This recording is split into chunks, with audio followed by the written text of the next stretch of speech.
7 ከሳሽ ነው። በራእየ ዮሐንስ ውስጥ ስለ ዲያብሎስ እንዲህ ተብሏል። ቀንና ሌሊትም የሚከሳቸው የወንድሞቻችን ከሳሽ። የዮሐንስ ራእይ ምዕራፍ 12 ቁጥር 10። እርሱ ቅዱሳኑን ሊዋጋቸው አማራጭ ማጣቱን አሊያም ያገኘው አማራጭ በቂ አለመሆኑን አስመልክቶ ይከሳቸዋል። ቀደም ሲል በእግዚአብሔር ፊት ቆሞ ኢዮብን ሲከሰው ሊዋጋው የሚችልበትን አማራጭ ማጣቱን በመጥቀስ ነበር። እርሱንና ቤቱን በዙሪያውም ያሉትን ሁሉ አላጠርህለትም? የእጁን ሥራ ባርከህለታል። ነገር ግን እጅህን ዘርግተህ ያለውን ሁሉ ዳብስ፣ በእውነት በፊትህ ይሰድብሃል። መጽሐፈ ኢዮብ ምዕራፍ 1 ቁጥር 10-11። እግዚአብሔርም ለዲያብሎስ ጨካኝና በሐሰት የተሞላ ክሱን በመግለጥ ስለ ኢዮብ እንዲህ ብሎታል። በከንቱ ማጠፋው ዘንድ አንተ በእርሱ ላይ ምንም ብታንቀሳቅሰኝ እስካሁን ፍጹምነትን ይዟል። መጽሐፈ ኢዮብ ምዕራፍ 2 ቁጥር 3። ይሁን እንጂ ዲያብሎስ ከዚህም በኋላ የኢዮብ ሰውነት ሙሉ በሙሉ በቁስል ለመምታት የሚያስችለውን ሰፋ ያለ ዕድልና ፈቃድ ያገኝ ዘንድ ክሱን አላቆመም። መጽሐፈ ኢዮብ ምዕራፍ 2 ቁጥር 7። ዲያብሎስ ያሻውን ሁሉ መፈጸም መቻሉንና ድጋሚ ማንጎራጎሩ የሚያስደንቅ ነው። ብዙ ችሎታዎች ቢኖሩትም ያንጎራጉራል።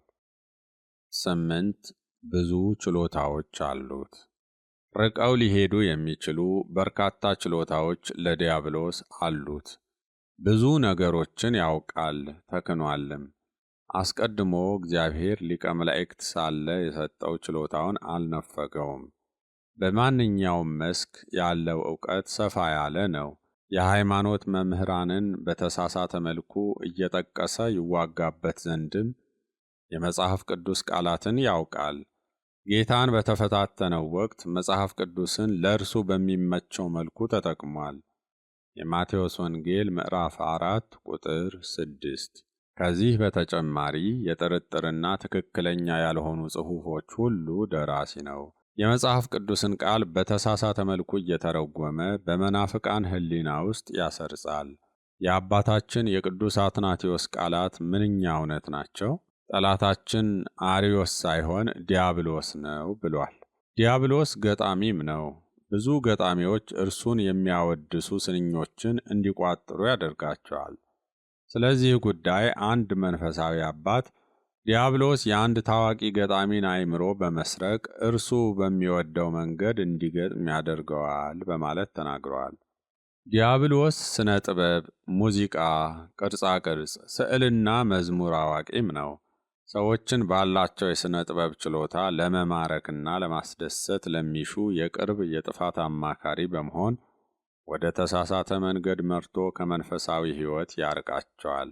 ዲያብሎስ ከፍተኛ ክብር ከሚሰጣቸው የሥነ ልቡና ተመራማሪዎች መካከል አንዱ ነው። እንዲያውም ካለው ረዥም የሥራ ልምድና ዕውቀት አኳያ ሁሉንም ይበልጣቸዋል።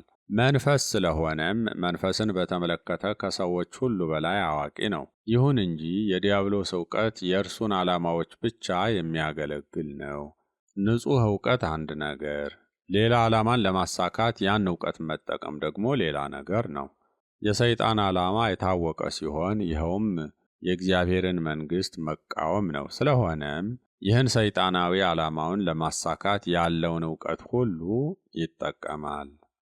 9 ጨካኝ ነው። የዲያብሎስ አሰራር ሁሉ ፍጹም ጭካኔ የሞላበት ነው። ይህ የጭካኔ ተግባሩ በጻድቁ በኢዮብ ታሪክ ውስጥ በግልጽ ይታያል። በተጨማሪም ብዙዎችን ወደ ስህተትና ጥፋት መርቷል። ለአብነትም ብዙዎችን በጥፋት ውሃ፣ በሰዶም እሳትና ምድር ተከፍታ እንድትውጣቸው ጋብዟል። ኦሪት ዘኍልቍ ምዕራፍ 16። ከዚህ ሌላ በእርሱ አማካይነት አእምሮአቸውን ባጡና ባበዱ ሰዎች ላይ ይህ ወደር የማይገኝለት ጭካኔው ይገለጻል። እስቲ የጌርጌሴኖኑን ሰው እንመልከት። አጋንንት ያደሩበት፣ ከብዙ ዘመንም ጀምሮ ልብስ ሳይለብስ በመቃብር እንጂ በቤት አይኖርም ነበር።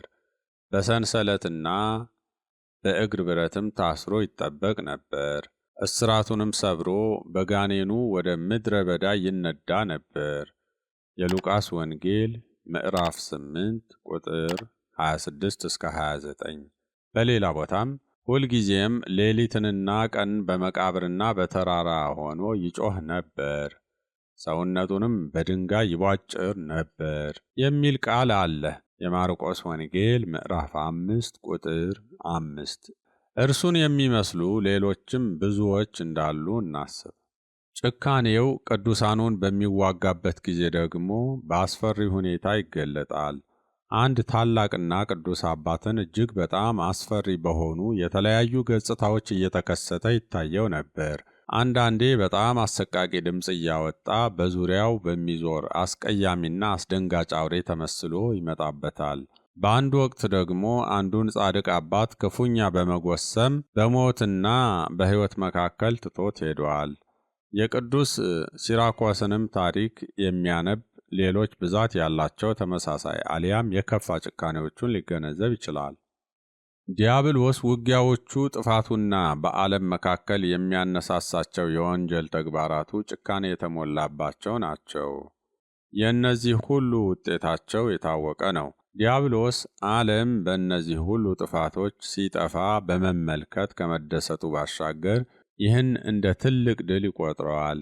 ሕሊናና ነፍስን በማጥፋት፣ ሙግትና ክርክርን በማስፋፋት፣ ጠብና መለያየትን በመዝራት ተወዳዳሪ የማይገኝለት አጥፊና በሚያስፋፋው ጥፋትም የሚደሰት ነው። እመኑኝና ዲያብሎስ ቅዱሳኑን ስለተዋጋቸው እጅግ አስከፊና አሰቃቂ ውጊያዎች ብናነብ እኛን የተዋጋበት ውጊያ ምንም እንዳልሆነ በመቁጠር እኛንስ አልተዋጋንም እስከ ማለት እንደርሳለን። የዲያብሎስ ጭካኔ የሚያስደንቀን ደግሞ ሩኅሩህ መስሎ መቅረብ መቻሉ ነው። 10 በማስመሰል ርኅራኄው ተንኰለኛ ነው። የዲያብሎስ የርኅራኄ ቃላት ሰዎችን ለመጣል የሚጠቀምባቸው የክፋት መግቢያዎች ናቸው። በምትጾምበት ወቅት ለአንተ ያዘነ በመምሰል ለጤንነትህ ስትል ብላ ይልሃል። እንዳትደክምና በቀላሉ በበሽታ እንዳትያዝ ያስፈራራሃል። እግዚአብሔርን ታከብርበት ዘንድ የተሰጠ ሥጋህንም ትጎዳውና ትገድለው ዘንድ አይገባም ይልሃል። የሐዋርያውን ቃል ሊጠቅስልህም ይችላል። ማንም የገዛ ሥጋውን የሚጠላ ከቶ የለምና ይመግበዋል፣ ይንከባከበውማል። ኤፌሶን ምዕራፍ 5 ቁጥር 29። በመንፈስ ስትጠነክር በማስመሰል ያዝንልሃል። ሌሊት ነቅተህ በጸሎት ስትተጋ፣ ስትሰግድና ስታነብ በትሕትና ትተኛና ታርፍ ዘንድ ይጠራሃል። እርሱን መዋጋትህን ከመጠን ያለፈ መሆኑንና በትዕቢት እንዳትወድቅ የራራልህ በመምሰል ስለ አንተ በጣም ቸርና የሚጨነቅ ሆኖ ውጊያህን ያደክማል። መንፈሳዊ አገልግሎትህንም እያጠነከርክ ስትመጣ ይህን ሁሉ ታደርግ ዘንድ አይገባም። አባቶቻችን ብዙም ሳይጠልቁ ብዙም ሳይርቁ ማገልገላቸው ብዙዎችን አድነዋል በማለት አስተምረውናል ይልሃል። የሐሰት ንግግሩን በመቀጠልም እንዲህ ያለው ውጊያ እንዲያውም ከዲያብሎስ ነው፣ እርሱ ደግሞ ለአንተ መልካም እንደማያቅድልህ እወቅ ይላል። እጅግ ጻድቅ አትሁን፣ እጅግም ጠቢብ አትሁን እንዳትጠፋ ሊልህም ይችላል። መጽሐፈ መክብብ ምዕራፍ 7 ቁጥር 16። አዛኝ ልቡና ያለው በመምሰል የሚቀርብህ ዲያብሎስ ስለ ኃጢአትህ ስታለቅስ ወደ አንተ በመቅረብ ለምን እያለቀስክ በሐዘን ትኖራለህ? ይህን እግዚአብሔር አይወደውም። እግዚአብሔር ኃጢአትህን ሁሉ በደሙ በማንጻት ይቅር ብሎህ የለምን? ታዲያ ስለምን ስለ እነዚህ ኃጢአቶችህ ታለቅሳለህ? በሰዎች ፊት አእምሮህንና ነፍስህን አጥተህ እስክትታይ ድረስ በማልቀስህ ልትቀጥል ትወዳለህን? ካለህ በኋላ አንድ ጥቅስ ከመጽሐፍ ቅዱስ ይጨምርልሃል። ሁልጊዜ በጌታ ደስ ይበላችሁ። ፊልጵስዩስ ምዕራፍ 4 ቁጥር 4። የልቦናህን መዋረድና የንስሐ አባትህን አጥተህ እስክትቅበዘበዝ ድረስ ውጊያውን ያፋፍምብሃል። ከዚህ በኋላ ኃጢአት መስራት ለአንተ ቀላል ስለሆነ ወደ ቀደመው በደልህ ትመለሳለህ።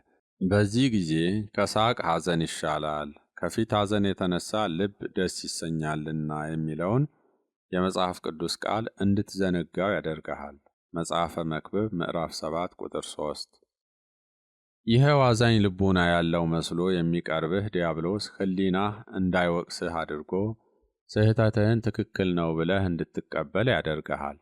ለስሜቶችህ የተቆረቆረ በመምሰል ራስህን ከመውቀስ እንድትታቀብ ይመክርሃል።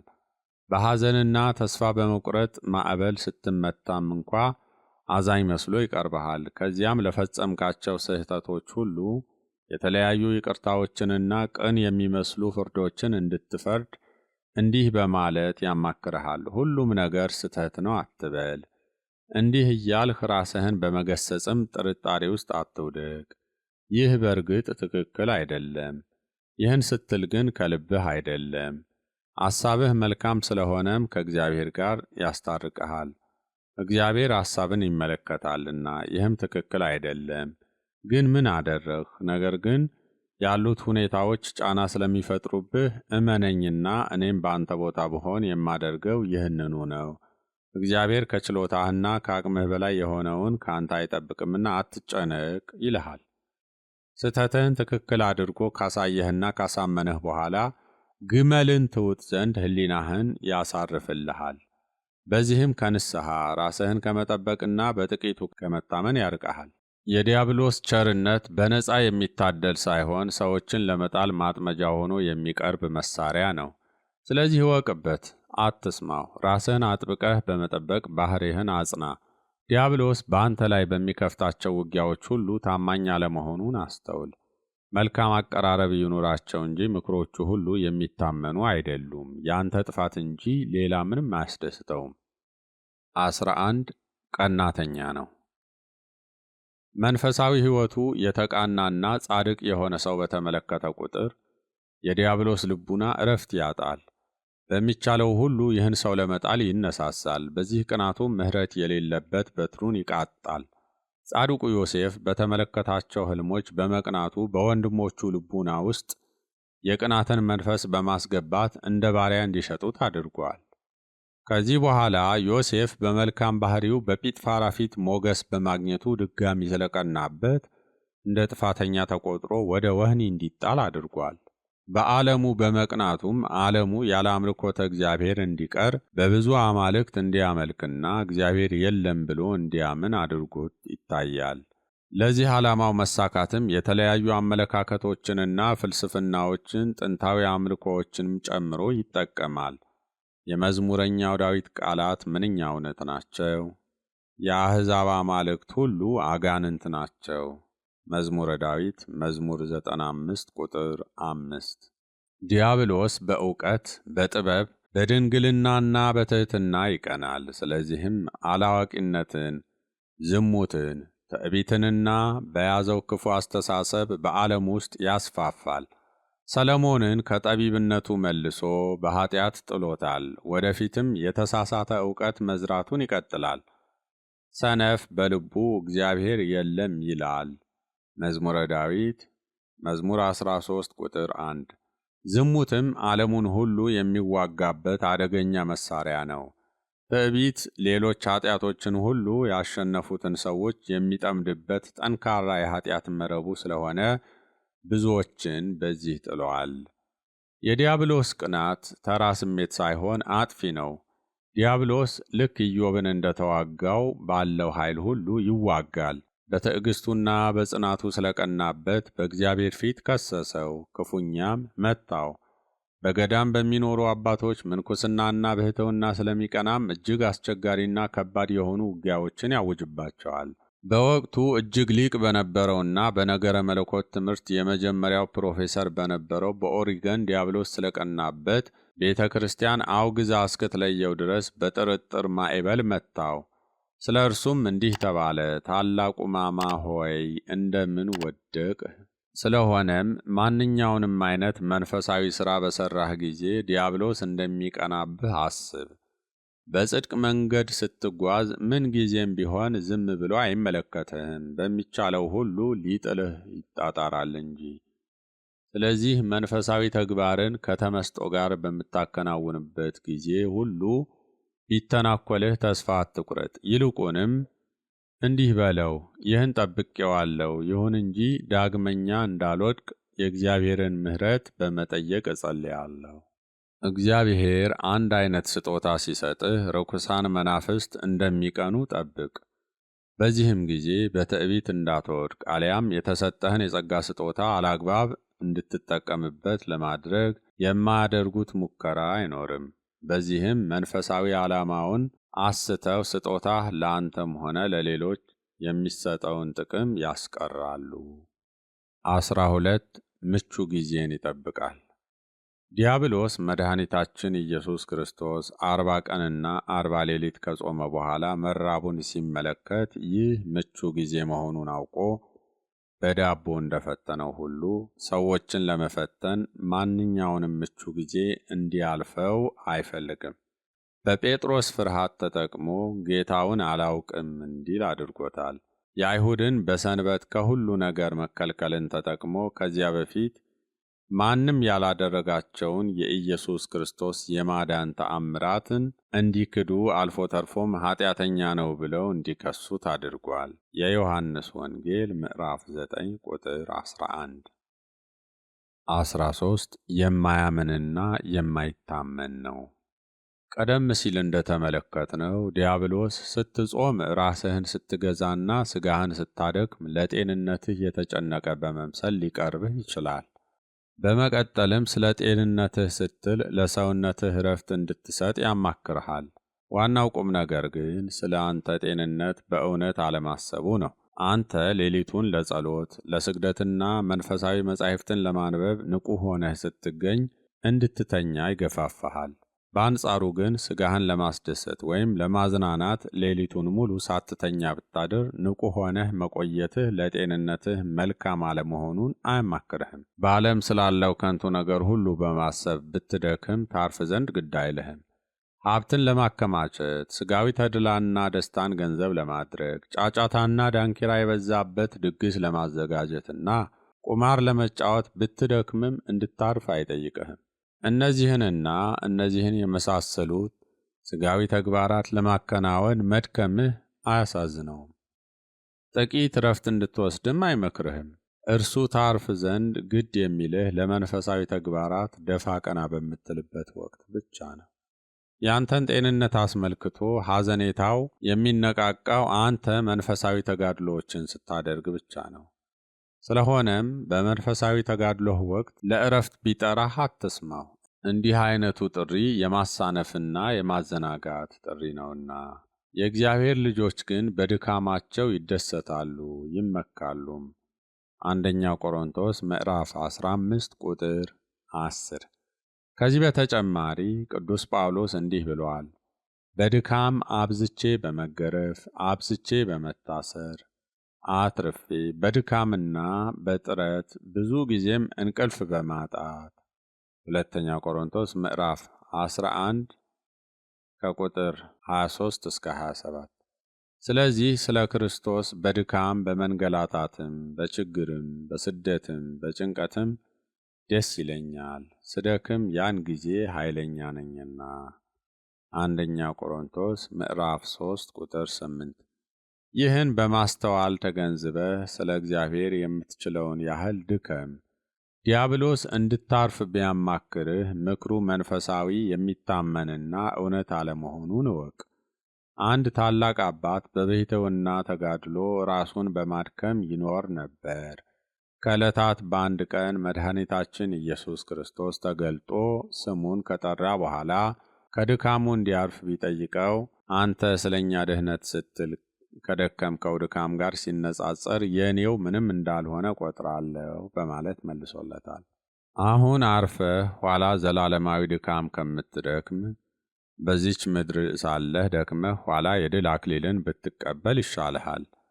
እዚህ ሳለህ የምትደክመው ድካም በእግዚአብሔር ዘንድ የሚዘነጋ እንዳልሆነ አስተውል። እንዲህ የሚል ቃል አለና ያደረጋችሁትን ሥራ ለስሙም ያሳያችሁትን ፍቅር ይረሳ ዘንድ አመፀኛ አይደለም። ዕብራውያን ምዕራፍ 6 ቁጥር 10። እዚህ ሳለህ የምትደክመው ድካም ሁሉ በሰማይ ቤት ዋጋ ሆኖ ይጠብቀሃል። ይህች ምድር የምናርፍባት ምድር ሳትሆን የድካምና የተጋድሎ ምድር ናት። ለዚህም ነው አንድ ሰው ከዚህ ዓለም በሞት ሲለይ አረፈ የሚባለው። ስለዚህ ዲያብሎስ እንድታርፍ ሲጠይቅህ አዝኖልህ ሳይሆን ሊያታልልህ መሆኑን እወቅ። ስለ አንተ ጤንነት የተጨነቀና የሚያስብ የሚመስለው በተባሕትዎ ስትጋደል እንጂ ለማጭበርበር ላይና ታች ስትል አይደለም። በምትጾምበት ወቅት ዲያብሎስ ስለ ሰውነትህና ስለ ጤንነትህ የተጨነቀ በመምሰል የሕክምና ባለሙያዎች ጋውን ለብሶ ከእንስሳት ተዋጽኦ ስለሚገኘው ፕሮቲንና አሚኖ አሲድ ጥቅም ሰፋ ያለ ማብራሪያ ያደርግልሃል። ነገር ግን ጤንነትህን የሚያቃውሱትንና የሚጎዱትን እንደ ሲጋራ ማጤስ፣ መጠጥ አብዝቶ መጠጣትና ዝሙትን ስትፈጽም ስለ አንተ አይጨነቅም። ይህም የሚያመለክተው ስለ ጤንነትህ ጥንቃቄ እንድታደርግ መምከሩ የማይታመን መሆኑን ነው። ስለዚህም ምቾትና ስለ ሰውነት ጤንነት ማግኘት ቢዋጋህ ጊዜው አሁን አይደለም በለው። ስለ ምቾት ማግኘት የሚከፈተው ውጊያ ከዲያብሎስ ከሆነ የስንፍናውን ውጊያማ እንዴት ያበረታው? እኛ በሥጋ ስንደክም ነፍሳችን ትበረታለች፣ በነፍስ ስንደክም ደግሞ ሥጋችን ይበረታል። ሥራዎቻችንን አከናውነን ስንጨርስ ምንም እንኳ ሥጋችን ቢዝል ደስታና ምቾት ይሰማናል። ሥጋችንም በጾም በንቃት በስግደትና በንጽሕና በመጠበቅ ስናሸንፈው ደግሞ ሊገለጽ የማይቻል ታላቅ መንፈሳዊ ደስታ ይሰማናል። ምዕራፍ 3 የዲያብሎስ ደባዎች። የዲያብሎስ ደባዎች ምንኛ ብዙ ናቸው፣ መጨረሻም የላቸውም። አንዱ ደባው ባይሳካለት ማታለያውን በሌላ እንደገናም በሌላ እንደገናም በሌላ እያለ ያለመውን እስኪያሳካ ድረስ ይቀጥላል። ይሄ ነው የሚባል የተጨበጠ ዓላማ ባይኖረውም ግቡን ለመምታት በምንም ሳይታገድ የመሰለውን የጥፋት እርምጃ ባገኘው አጋጣሚ ከመውሰድ ወደ ኋላ አይልም። ለማንኛውም ከዚህ በመቀጠል በጣም ከሚታወቁትና በተደጋጋሚ በግልጽ ከታዩት ደባዎቹ መካከል ዋና ዋናዎቹን እንመለከታለን። 1. በመልካም ምግባር ውስጥ ኃጢአትን መሰወር። ለአንዳንድ ኃጢአቶች የተለያዩ ስሞችን በመስጠትና በመልካም ምግባር አስመስሎ ሰዎች በቀላሉ ሊቀበሏቸው በሚችሉት መንገድ ማቅረብ ለዲያብሎስ ምንኛ ቀላል ነው። ጌታ እንዲህ ብሏል፣ የበግ ለምድ ለብሰው ከሚመጡባችሁ በውስጣቸው ግን ነጣቂዎች ተኩላዎች ከሆኑ። የማቴዎስ ወንጌል ምዕራፍ 7 ቁጥር 15። በሰዎች ላይ ማፌዝና ማላገጥ እንደ ጨዋነት፣ ጥሩ ጠባይ፣ ፍቅር፣ መላመድና መቃለድ መስለው ሊቀርቡ ይችላሉ። ይህን አስደርጎም ብልህ ወይም አዋቂ ብሎ ሊጠራ ይችላል። ከዚህ በተጨማሪ በልጆችህና በታናናሾችህ ላይ መልካም ምግባር ይዘው እንዲያድጉ ስነ ምግባር እንዲይዙና እንዲታረሙ በሚል ሰበብ ጭካኔ የተመላበት እርምጃን እንድትወስድ ያደርግሃል። ይህን ካላደረግህ ባለማድረግህ ሕሊናህ እንዲወቅስህ ሊያደርግህም ይችላል። በመዋብና ንጽሕናን በመጠበቅ ስም አብዝቶ መኳኳልና ማጋጌጥን እንድንፈጽም በጎ አስመስሎ ያቀርባል። ሰዎች እንዳይቃወሙት ዲያብሎስ ኃጢአትን በኃጢአትነቱ ግልጥልጥ አድርጎ አያቀርበውም። ኃጢአቱ ምንም ልዩነት የሌለው ያው አንድ ኃጢአት ሆኖ ሳለ ሌላ ስም ይሰጠዋል። እገሌን ምንም በማያውቀው መንገድ የተለያዩ ስሞችን በማውጣት ዘዴ እዋጋውና የምፈልገው ወጥመድ ውስጥ እጥለዋለሁ። ምናልባት ሊያውቅብኝ ይችላል፣ ነገር ግን ሕሊናው አይወቅሰውም ይላል። ለምሳሌ አንድ ሰው ግብዝነትን በዚህ ስሙ ብሰጠው ላይቀበለው ይችላል። ታዲያ ምን ላድርግ? ከውጪ አምሮ በሚታይ በኖራ በተለሰነ መቃብር መስዬ ውስጡን ፍጹም የተለየ አድርጌ አቀርብለታለሁ። የማቴዎስ ወንጌል ምዕራፍ 23 ቁጥር 17። ስለሆነም ግብዝነት በሚለው ቃል ምትክ ሌሎችን ከመሰናከል መጠበቅ ወይም ለሌሎች መልካም አርአያ መሆን የሚሉትን እጠቀማለሁ ይላል። ኃጢአትን በትክክለኛው የኃጢአቱ መግለጫ ስም መጥራት የዲያብሎስ ጥበብ አይደለም። ይህን ካደረገ ዕቅዱ ሁሉ ስለሚታወቅበት ግቡን ይመታ ዘንድ አይችልም። መድኃኒታችን ኢየሱስ ክርስቶስ ለሐዋርያቱ እንዲህ ብሏቸው ነበር፣ የሚገድላችሁ ሁሉ እግዚአብሔርን እንደሚያገለግል የሚመስልበት ጊዜ ይመጣል። የዮሐንስ ወንጌል ምዕራፍ 16 ቁጥር 2። በእርግጥም ዲያብሎስ ይህን ለሚያደርጉ ሰዎች መግደልን እንደ ቅንዓት ወይም ሃይማኖትን እንደ መከላከል ወይም የተቀደሰ ተጋድሎ ወይም ደግሞ ምድርን ከኃጢአተኞች ማንጻት በሚሉ የተለያዩ ስሞች ሊያቀርበው ይችላል። ይህም ፈሪሳውያን፣ ሰዱቃውያንና የካህናት አለቆች ኢየሱስ ክርስቶስን ለመስቀል ሞት አሳልፈው በሰጡት ጊዜ በውስጣቸው የነበረው ስሜት ነው።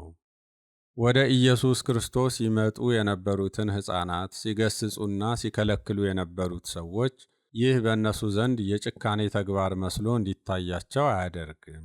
የሉቃስ ወንጌል ምዕራፍ 18 ቁጥር 15። እነርሱ ይህን ስነ ምግባርን ማስጠበቅ ወይም የታላቅ ሰው መልካም ምግባር ይበሉት እንጂ በመልካም ምግባር ስም የተሸፈነ መጥፎ ተግባር ነው። ዲያብሎስ ሐሰትን በጥበብ ስም ሸፍኖ ማቅረብ ይችላል። ይህንንም በመልካም ጠባይ አሊያም ሁኔታዎችን ከጥፋት ለማዳን በሚል ሰበብ ሊያቀርባቸው ይችላል።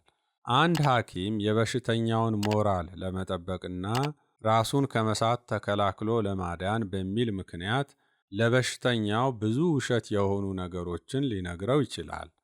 እንደዚህ ያሉትን ውሸቶች አንዳንዶች ቅዱስ ውሸት ወይም ጉዳት የማያስከትሉ ውሸቶች ዋይት ላይስ በማለት ይጠሯቸዋል። እንዲያውም በየዓመቱ በመጋቢት ወር መባቻ ላይ እንደዚህ ያሉትን ውሸቶች ቀልዶች፣ ተረቶች ወይም ሌሎች ስያሜዎችን በመስጠት ሲጠሯቸው ይስተዋላል። እንዲህ ባለ መልኩ ለዲያብሎስ ዳንኪራን ጥበብ ብሎ ማቅረብ ምንኛ ቀላል ነው! አሳፋሪ ስዕሎችንና ሐውልቶችን ስነ ጥበብ ብሎ መጥራትስ? በአንዳንድ ቲያትሮችና ሲኒማዎች ውስጥ የሚቀርቡት ትዕይንቶች ኃጢአትን የሚያበረታቱ ቢሆኑም እንኳ በጥበብ ስም ይጠራሉ። ሙዚቃም ክርስትናን የሚፈታተንና ጭንቀት ውስጥ የሚጥል ቢሆንም መጠሪያው ኪነ ጥበብ ነው። በዚህ ኪነ ጥበብ በሚል ስያሜ ሽፋን ስር ዲያብሎስ ይህን ድንቅ ስም ሊይዙ የማይገባቸው በርካታ የኃጢአት ስብስቦችንና ማሰናከያ ድንጋዮችን እንዴት እንደሚሸሽግ አስተውል።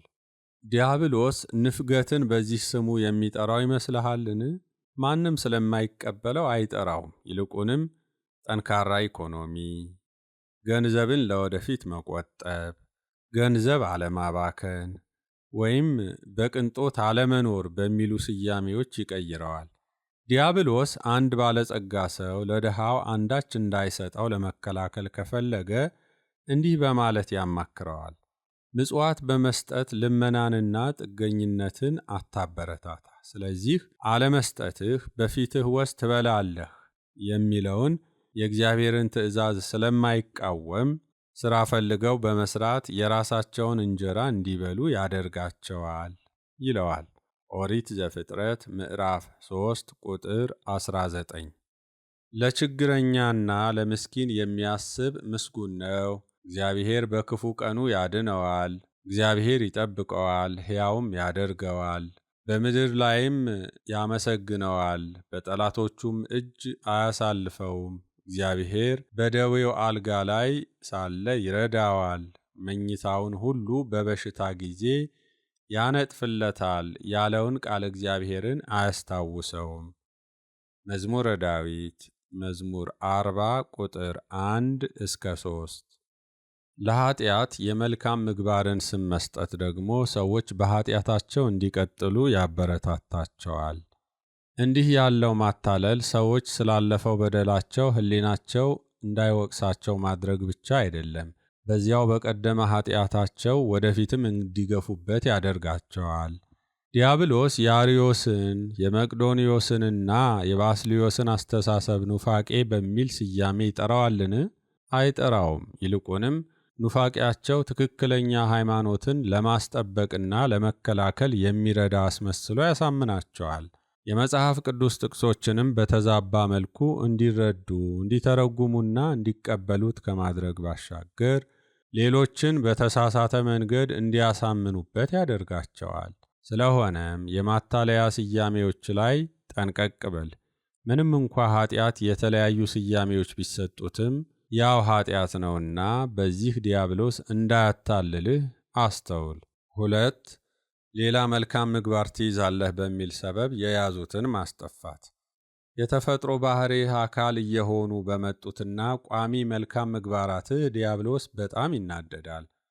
ባገኘው አጋጣሚ ተጠቅሞም እነዚህን ቋሚና መልካም ምግባራትህን ሊያጠፋብህ ይጣጣራል። ይህንን ለመፈጸም በጣም ቀላል መንገድ አድርጎ የሚወስደውም አዳዲስ መልካም ምግባራትን ላንተ ማቅረብ ነው። ልምምድ ያላደረግህበትን አዲሱን መልካም ምግባር ያላድሎ መፈጸም ከጀመርህ የመጀመሪያውንና ቋሚውን መልካም ምግባርህን ታጣለህ። ለዚህ ምሳሌ የሚሆነን ከዚህ በመቀጠል እናያለን። በመጀመሪያ እስቲ ሕይወቱን በትሕትና፣ በጸጥታ፣ በእርጋታ፣ በተሰበረ ልብና በግሩም ጠባይ እየመራ የቆየውን ሰው እንመልከት። ዲያብሎስ ይህ ሰው እነዚህን ባሕርያቱን በሙሉ እንዲያጣ ለማድረግ ይፈልጋል። ምን ያደርጋል ታዲያ? በእርግጥ የሰውየውን ትሕትና አይዘልፍም፣ ወይም ደግሞ በሰዎች ሁሉ የሚወደደውን ይህ ትሕትናውን ተወው አይልም። ማድረግ የሚችለው ይህን ባሕሪውን ከቦታው አናግቶ በሌላ መተካት ነው። ሌላ በጎ ምግባር ያመጣና የዚያኛው ምትክ መሆኑን ሳይገልጽ ይሰጠዋል። ግን እንዴት? በመጀመሪያ ለሰውየው የቤትህ ቅናት በልታኛለችና ስለሚለው ጥቅስ ሰፋ ያለ ማብራሪያ ይሰጠዋል። ይህ ጥቅስ የተነገረው በትሕትናው በሚታወቀው በንጉሥ ዳዊት መሆኑንም ይገልጽለታል። መዝሙረ ዳዊት መዝሙር 68 ቁጥር 9። ይህንኑ ቃል እጅግ በጣም ትሑት የሆነው ኢየሱስ ክርስቶስ ቤተ መቅደሱን ባጸዳ ጊዜ ሐዋርያቱ ማስታወሳቸውን ይነግረዋል። የገመድም ጅራፍ አበጅቶ ሁሉን በጎቹንም በሬዎቹንም ከመቅደሱ አወጣቸው፣ የለዋጮችንም ገንዘብ አፈሰሰ፣ ገበታዎቻቸውንም ገለበጠ።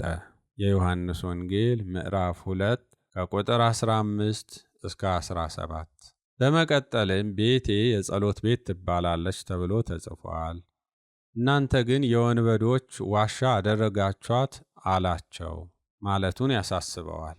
የማቴዎስ ወንጌል ምዕራፍ 21 ቁጥር 13። ከእነዚህ ጥቅሶች በተጨማሪ ሌሎች ተመሳሳይ ጥቅሶችን እያቀበለ ሰውየው የሌሎችን ስህተት እንዲዋጋ ያደርጋል። ከዚህ ሌላ ጌታችንና መድኃኒታችን ኢየሱስ ክርስቶስ ጻፎችና ፈሪሳውያንን በአንድ ምዕራፍ ሙሉ የማቴዎስ ወንጌል ምዕራፍ 23 ክፉኛ እንደዘለፋቸው ያስገነዝበዋል።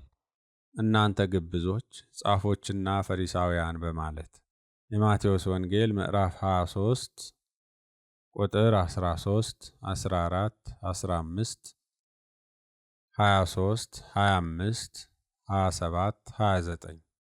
ከዚህ በተጨማሪ ስህተታቸውን በመግለጥና ከአንዴም ሁለት ጊዜ በላይ ዕውሮች መሪዎች በማለት ገስጿቸዋል። በውጪ አምረው የሚታዩ በኖራ የተለሰኑ መቃብሮችን ስለምትመስሉ በማለትም ዘልፏቸዋል። የማቴዎስ ወንጌል ምዕራፍ 23 ቁጥር 27። በመጨረሻም እነሆ ቤታችሁ የተፈታ ሆኖ ይቀርላችኋል ብሏቸዋል። የማቴዎስ ወንጌል ምዕራፍ 23 ቁጥር 38። ዮሐንስ መጥምቅም የአይሁድን መሪዎች እናንት የእፉኝት ልጆች ከሚመጣው ቁጣ እንድትሸሹ ማን አመለከታችሁ በማለት ዘልፏቸዋል። የማቴዎስ ወንጌል ምዕራፍ 3 ቁጥር 7። እነዚህን ሁሉ ከገለጸለት በኋላ ሐዋርያው ቅዱስ ጳውሎስ በትእዛዝ መልክ ያስተላለፈውን ቃል አስተውል ይለዋል። ዝለፍና ገስጽ ምከርም በማለት አዞሃል ይለዋል። ሁለተኛ ጢሞቴዎስ ምዕራፍ 4 ቁጥር 2። ይሁን እንጂ ይህንኑ ጥቅስ ሙሉ ለሙሉ አይጠቅስለትም። በተለይም ፈጽመህ እየታገዝህና እያስተማርህ የሚለውን። ይህ ቃል የተነገረው ለኤፌሶኑ ጳጳስ ለቅዱስ ጢሞቴዎስ መሆኑን አይገልጽለትም። ቅዱስ ጳውሎስ ራሱ በኤፌሶን የሚኖሩ ቀሳውስትን መገሰጹንም አይነግረውም። ስለዚህ 3 ዓመት ሌሊትና ቀን በእንባ እያንዳንዳችሁን ከመገሰጽ እንዳላቋረጥሁ እያሰባችሁ ትጉ። የሐዋርያት ሥራ ምዕራፍ 20 ቁጥር 31። ከዚህ ሁሉ በኋላ ያ ትሑት ሰው ሌሎችን መዝለፍና መገሰጽ መቻሉን በማሳየት ይህን እንዲያደርግ ጫና ያሳድርበታል። ልክ ሰውየው ክርስቶስን ወይም መጥምቁ ዮሐንስን ወይም ቅዱስ ጳውሎስን አሊያም ጢሞቴዎስን የሆነ ይመስል። ከዚህ ጊዜ አንስቶ ያ ምስኪን ሰው መንፈሳዊ ተግሳጽ እንዴት መቅረብ እንዳለበት ወይም ማን ማንን መገሰጽና መዝለፍ እንዳለበት ወይም የእርሱ ሥልጣን እስከ ምን መሆኑን ሳይገነዘብ ያገኘውን ሁሉ ይዘልፋል፣ ይገስጻልም። ተግሳጹም በቁጣ፣ በእርግማን፣ በጭካኔና ሰዎችን በማዋረድ ይታጀባል። ሰዎች ሁሉ በእርሱ ዘንድ አስጸያፊዎች ይሆናሉ። ምናልባትም በእርሱ ምክንያት ብዙዎች ቤተ ክርስቲያንን ትተው ይሄዳሉ። ቆይቶም ፍንጣሪውን በየቦታው የሚረጭ ፈንጂ ይሆናል። በዚህ አይነት መንገድ ትሕትናውን፣ ጨዋነቱንና ዝምታውን ያጣል። ሰዎችን ይጠላል፣ በሰዎችም ይጠላል። ጥቂት ቆይቶም ይህ አዲስ ያመጣው ባህሪ ሙሉ በሙሉ ይታክተውና ወደ ቀደመው ባህሪው ለመመለስ ይሞክራል። ነገር ግን አሁን የያዘው ልብ ቀድሞ ከነበረው ልብ፣ አሁን ያለው አስተሳሰብም ከበፊቱ ፍጹም የተለየ ሆኖ ያገኘዋል። በመጨረሻም ገራገርነቱን፣ የልብና የሕሊና ንጽሕናውን፣ ከሌሎች ጋር የነበረውን መልካም ግንኙነትና በመልካም ምግባሩ ሌሎችን መጥቀም ማቆሙን ይገነዘባል። በዚህም ዲያብሎስ ጠንቅቆ በማያውቀው መልካም ምግባር ስም የቀደመ መልካምና ቋሚ ምግባሩን ያሳጣዋል። የመጀመሪያውን ሳይዝ ሁለተኛውንም ሳይጨብጥ በመካከል ግራ ተጋብቶ ይቀራል። ይሄኔም ሥር አለመስደዱ ዲያብሎስን ስለሚያናድደውና በቀላሉ ከእርሱ ሊቀማው ስለሚችል በሁለተኛው ምግባሩ እንዲቀጥል ይተወዋል።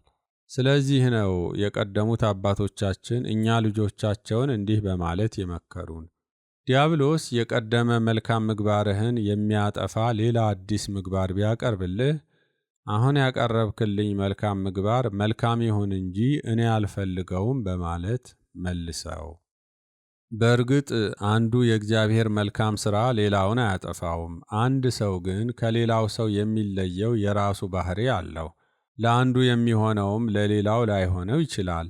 ልክ እንደዚሁ ሁሉም ሰው የማሳሰብ፣ የማደራጀት፣ የመዝለፍ፣ የመገሰጽ፣ የመፍረድና የመርገም ሥልጣን የለውም። እንደዚህ ያለው ሥልጣን ከእግዚአብሔር የተሰጠ ቢሆን እንኳ ያላንዳች እንከን እንዴት ሊጠቀምባቸው እንደሚችልም አብሮ ይሰጠዋል። ሁሉም ሰው እንደ ቅዱስ ጳውሎስ ወንጌልንም ባልሰብክ ወዮልኝ ይል ዘንድ አይችልም። ሐዋርያው ይህን ያለው ግዴታና አደራ ስለተጣለበት ነው። ግድ ደርሶብኝ ነውና መጋቢነት በአደራ ተሰጥቶኛል። አንደኛ ቆሮንቶስ ምዕራፍ 9 ቁጥር 16 እና 17። በአንተ ላይ የተጣለው አደራ ምንድን ነው? ኢየሱስ ክርስቶስ ለቅዱስ ጳውሎስ የሰጠውን ጸጋ ወይም ለመጥምቁ ዮሐንስ አባት በመልአኩ ብስራት ያደለውን ሥልጣን ወይም ደግሞ እንደ ቅዱስ ጢሞቴዎስ እጅ የመጫን ኃላፊነት የሰጠህ ማን ነው?